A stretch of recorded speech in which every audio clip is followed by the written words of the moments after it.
So today I just want to chit chat about what is breastfeeding really like, and what to really expect when you make the selfless decision. The selfless decision to breastfeed your child exclusively. Let's jump right in. Okay.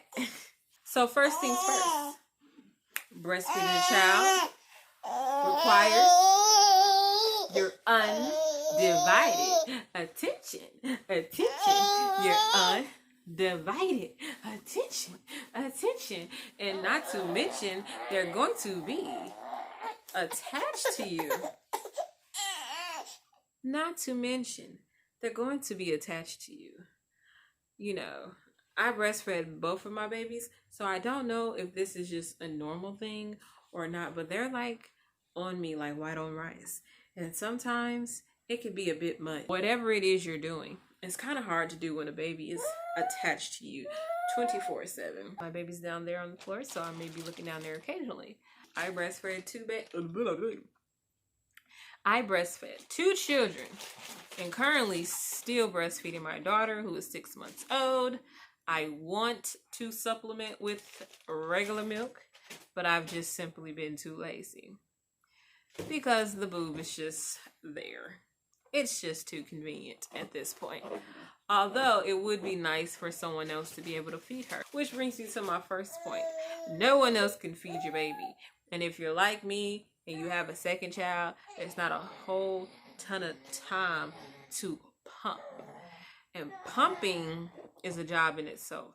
So you got breastfeeding, and then you got pumping, and then you got mothering, and then you got all the other jobs in between. You know, the expectation of I'm just going to pump a bunch of milk to still deliver breast milk to my baby so other people can help, you know, don't bank on that 100% unless you truly have the will to do it.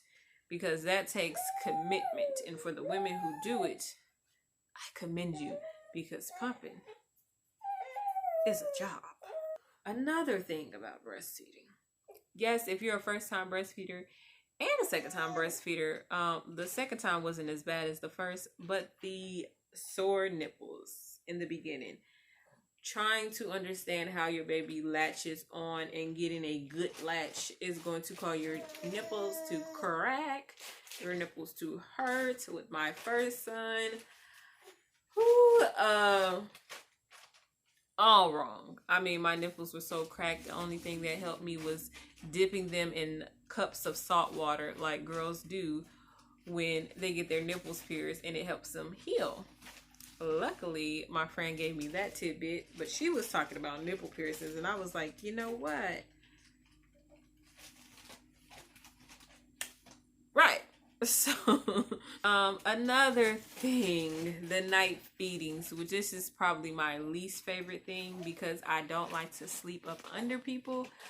Even my hubby, I will cuddle with him until he falls asleep in 2.2 seconds. And then I will so politely remove his body parts from my body parts so I can catch some air, catch a breeze, catch a crosswind.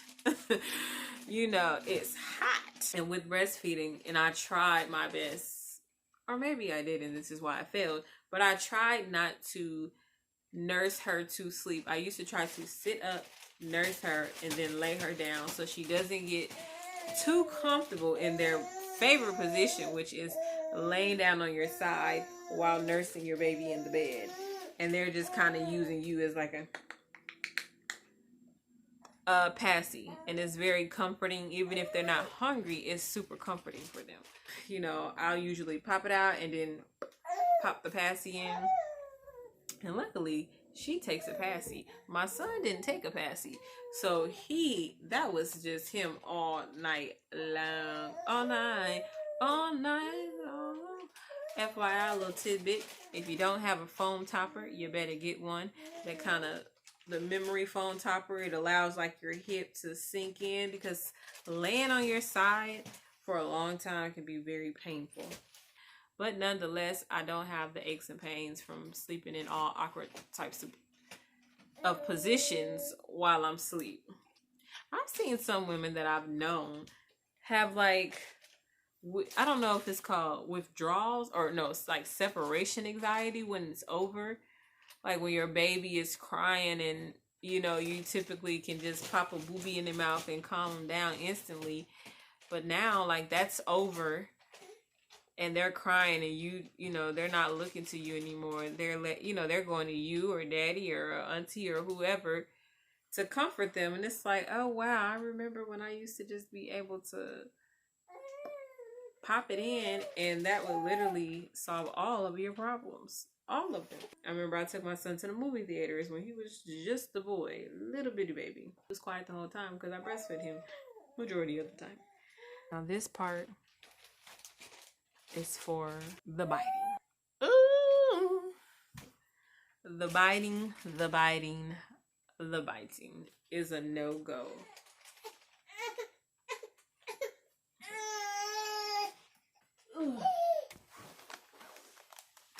Who lets their kids play with bags? My son first bit me. I wasn't ready. Didn't even think about that being a thing. So, you know, ladies out there, just make sure you don't have no reflexes. Make sure your reflexes, you know, your first reflex isn't to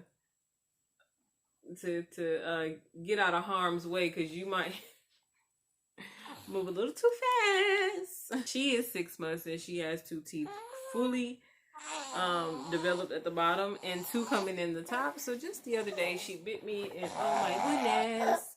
And then they start to bite and pull, and that's when you discover how long your nipple is.